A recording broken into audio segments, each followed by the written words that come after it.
हाय, hello, नमस्कार. मी तुमच्या सगळ्यांची लाडकी रेश्माज किचनमध्ये तुमचं स्वागत करते. आज आपण आपल्या चॅनलवर बनवणार आहोत हैदराबादी पनीर. चला तर मग बघूया हे हैदराबादी पनीर मी कसं बनवलेलं आहे. हैदराबादी पनीर म्हटलं की आपल्याला भरपूर सारा पुदिना आणि भरपूर सारी कोथिंबीर घ्यावी लागते. कारण या रेसिपीमध्ये मेन टेस्ट आणि बेस हा पुदिन्याचा आणि कोथिंबिरीचा असतो आणि त्याच्याचमुळे ह्या ग्रेव्हीला डार्क हिरवा रंग येतो. चला तर मग सगळ्यात पहिले आपण इथे 2 मोठे कांदे घेतलेले आहेत. ते मी स्वच्छ धुवून साल काढून घेतलेले आहेत. ते आपण रफली चॉप करून घेणार आहोत. त्याच्यानंतर मी 4 मिरच्या हिरव्या तिखटवाल्या घेतलेल्या आहेत. 1 इंच अद्रक आणि 5 ते 6 लसणाच्या पाकळ्या घेतलेल्या आहेत.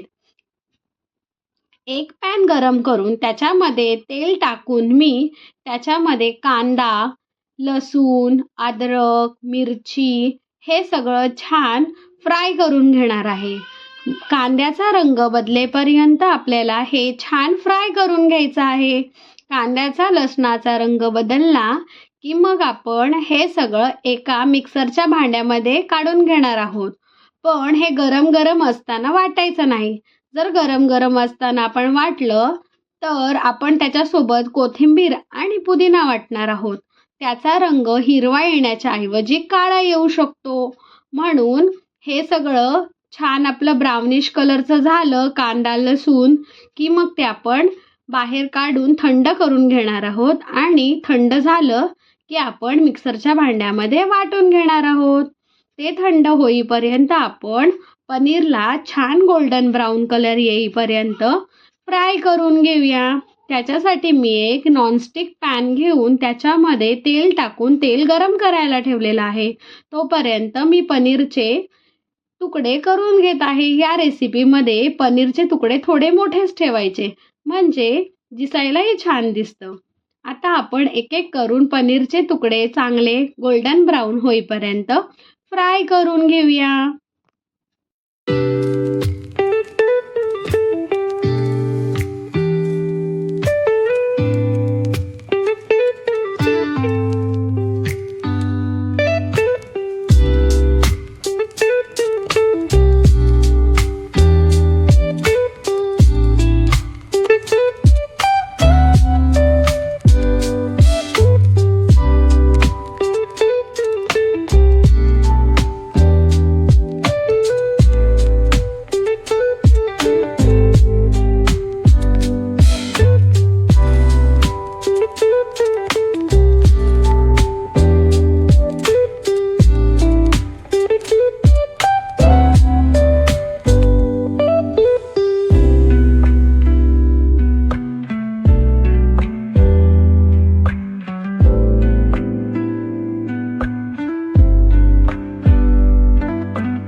पनीर फ्राय होईपर्यंत आपला कांदाही थंड झालेला आहे.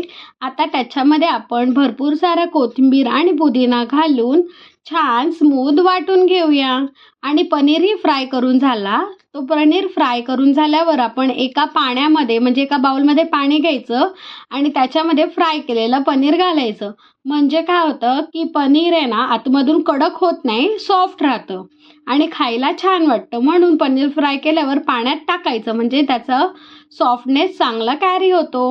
आता आपण ज्याच्यामध्ये कांदा फ्राय केला होता त्याच टोपामध्ये आपण थोडंसं तेल किंवा तूप घालून, मी तूप घातलेलं आहे, त्याच्यामध्ये खडे मसाले बेसिक घालायचे म्हणजे दालचिनी, काळी मिरी, लवंग हे सगळे बेसिक खडे मसाले घालून घ्यायचे गरम तेलामध्ये. आणि मग आपण जे वाटण केलेलं आहे कांदा कोथिंबीरचं तेही घालायचं आणि छान परतून घ्यायचं.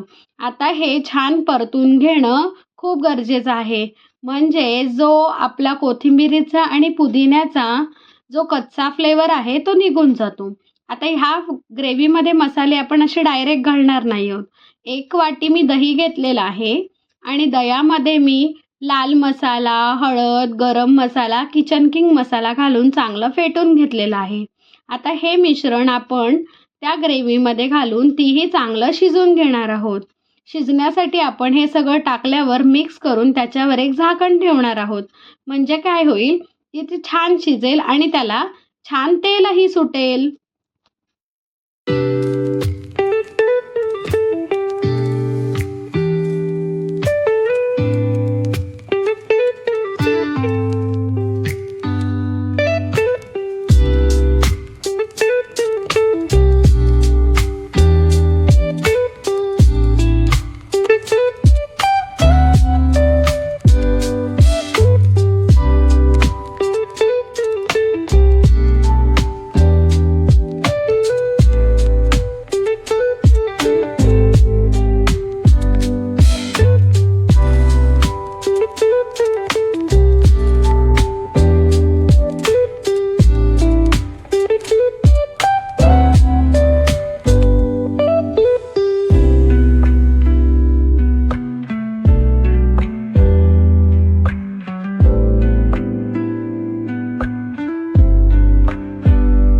इथे आपली ग्रेव्ही छानपैकी शिजलेली आहे. त्याच्यावर थोडंसं तेलही सुटायला लागलेलं आहे.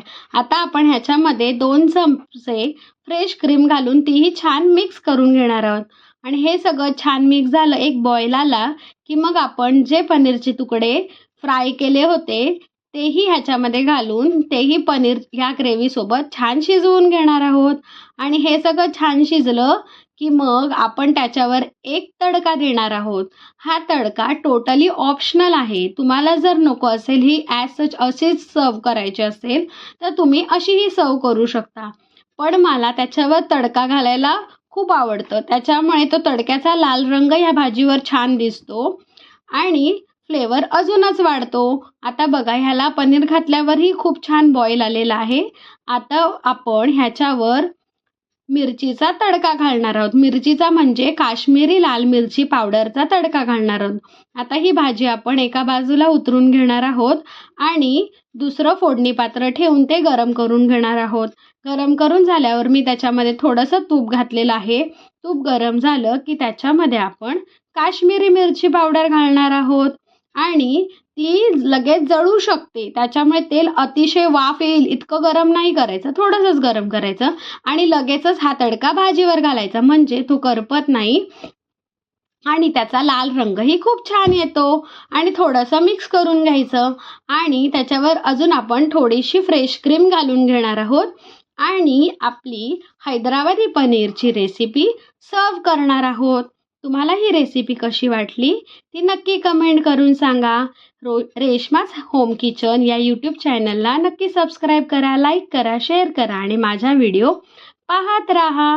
Thank you so much.